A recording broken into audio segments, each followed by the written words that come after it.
Peran Putri Delina saat Natalie Holzer ceraikan Sule. Ambil alih peran ibu di rumah, suapi Rizwan. Peran baru Putri Delina setelah Natalie Holzer gugat cerai Sule. Lakukan hal ini pada Rizwan. Gugatan cerai yang dilayangkan Natalie Holzer pada Sule disayangkan banyak pihak. Gugatan cerai itu diduga imbas masalah keluarga yang tak kunjung diselesaikan, hingga akhirnya membuat Natalie Holzer menyerah. Selain itu, perseteruan Natalie Holzer dengan Putri Delina diduga kuat menjadi salah satu penyebab keretakan rumah tangga Sule. Natalie Holzer sempat mengutarakan jika ia memang kesulitan menghadapi Putri Delina. Setelah Natalie Holzer resmi gugat cerai Sule, sosok Putri Delina kini kembali menjadi sorotan. Putri Delina yang disebut menyebabkan keretakan rumah tangga Sule dan Natalie justru tampak santai hingga dianggap sangat bahagia.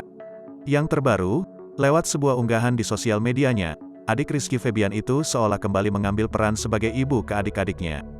Dilansir dari akun Instagram pribadinya @putridelina mengunggah momen ketika dirinya kembali mengambil peran sebagai sosok ibu untuk adiknya dengan menyuapi makanan ke Rizwan Adriansyah Sutisna.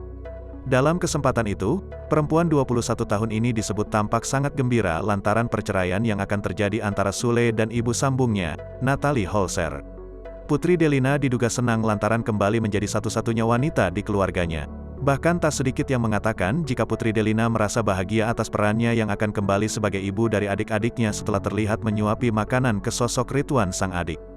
Namun meski kini Putri Delina mendapat banyak hujatan pasca gugatan cerai Natalie Holzer pada Sule, dirinya justru terlihat menyemangati dirinya.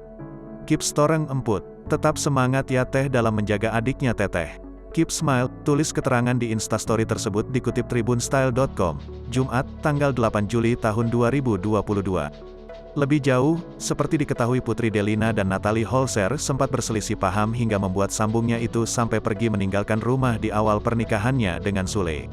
Rupanya hal ini meninggalkan luka di hati Putri Delina. Dia menjadi bulan-bulanan netizen hingga disebut anak durhaka.